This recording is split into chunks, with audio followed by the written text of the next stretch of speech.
Membahas lebih lanjut pertumbuhan bisnis modal Ventura di tanah air, kami sudah tergabung bersama dengan Donald Wiharjo, Chief Executive Officer MDI Ventures, dan juga Sandi Widyastana, Portfolio Director and also Chief Operating Officer MDI Ventures. Halo, selamat siang Pak Donald dan juga Pak Sandi. Selamat siang. Wah, menarik sekali ya kalau kita lihat bisnis modal Ventura yang lain terkontraksi atau stagnan, justru ini pertumbuhannya luar biasa. Nah, kalau dari MDI Ventures ini kan lagi ramai dibicarakan nih, ada punya 500 juta dolar Amerika Serikat yang siap disuntikan untuk menumbuhkan ekosistem startup di tanah air. Seperti apa nih Pak, boleh diupdate untuk kami? Tapi sebelumnya kita ke pertumbuhan dulu ya Pak tadi, bahwa ternyata kita masih tetap bisa growing meskipun saat ini pandemi dan juga ada bayang-bayang resesi. Silakan Pak. Ya. Kalau kami lihat COVID-19 ini sebenarnya adalah challenge, dan karena startup itu desain untuk melampaui suatu challenge. Jadi challenge ini tuh sebenarnya sesuatu yang bagus untuk startup, untuk bisa menampilkan yang mana yang mampu bertahan, yang mana yang mampu beradaptasi dan mengadaptasi, mempivot bisnis mereka untuk tumbuh. Dan hanya startup yang sanggup melakukan seperti itulah sebenarnya yang layak dibiayai untuk berkembang.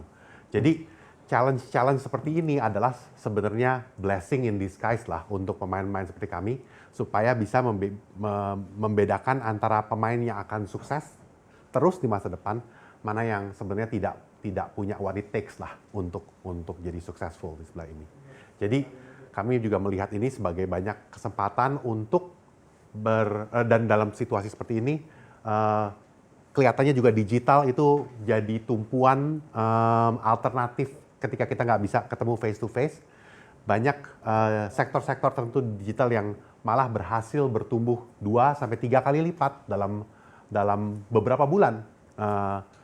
Jadi lebih gampang buat kami make a decision untuk berinvestasi lebih banyak di startup-startup yang mampu bertahan, mampu berpivot, dan mampu berkembang pada masa ini. Nah, kemampuan untuk menyeleksi dari sekian banyak opportunity itu tentu saja berpengaruh juga terhadap kinerja, pembiayaan, dan juga penyertaan modal Ventura dari MDI Ventures ya Pak. Seperti apa sejauh ini Pak? Boleh diupdate untuk kami? Oke, jadi kami mulai berinvestasi tahun 2016. Jadi sampai akhir tahun lalu udah sekitar 4 tahun kita mendisburse fund kita yang pertama 100 juta US dollar. Nah, selama 4 tahun itu kami sudah berinvest di 44 startup yang ada di 12 negara. Jadi memang kami fokus terhadap startup Indonesia lokal dan startup global yang mempunyai bisnis atau dia fokus terhadap Indonesia. Nah, dari investment kami ini ternyata cukup menarik. Jadi money multiple atau gain yang kita peroleh itu cukup besar. Dan ini ada di atas rata-rata industri gitu. Jadi ternyata startup-startup yang kami invest itu mempunyai performanya cukup baik. Kemudian dari startup yang kita invest itu kita sudah ada sekitar 8 startup yang exit saat ini. Exit itu in term jadi 5 startup kami diakuisisi oleh perusahaan lain, pihak ketiga, dan 3 startup kami juga sudah IPO. Saat ini IPO-nya di Amerika, di Australia, dan di Jepang. Kemudian satu yang menarik juga adalah bahwa selain kami mendapat money multiple, ternyata nilai sinergi yang diperoleh oleh Telkom Group, jadi berupa new revenue dari produk-produk startup yang bisa kita jual atau cost efisiensi, nyata nilainya nggak kalah jauh besar dari investment yang kita lakukan. Jadi artinya ya itu sangat-sangat bermanfaat lah, memberi value besar untuk Telkom Group. Luar biasa sekali ya, berarti ini salah satu modal Ventura dengan exit yang paling banyak, boleh dikatakan demikian ya Pak? Betul, tahun 2019 kemarin memang performansi kami cukup baik di Indonesia.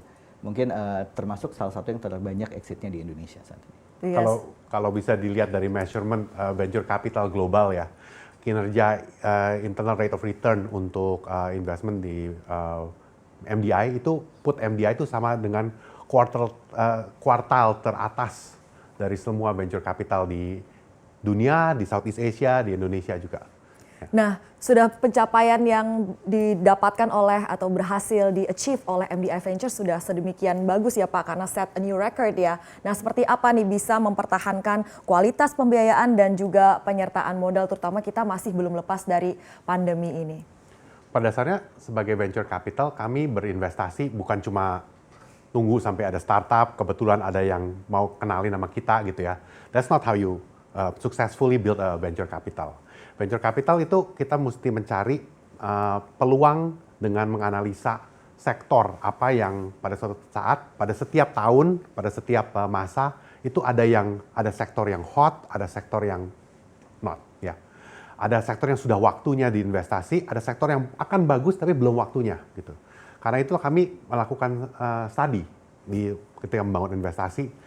Contohnya apakah fintech itu yang bagus, dan kalau kami sudah melakukan sesuatu yang menganalisa bahwa ini sektor yang bagus, fintech, edutech, healthtech atau apa, kami melakukan deep dive player-player mana saja yang bagus di situ, supaya kami bisa menggali dan bukan hanya yang kebetulan dikenalin pada kita. Kalaupun kami belum dikenalin, kami akan memburu startup tersebut untuk bisa berinvestasi. Berinvestasi sometimes bukan mereka yang minta uang dari kami, sometimes kami yang begging ya.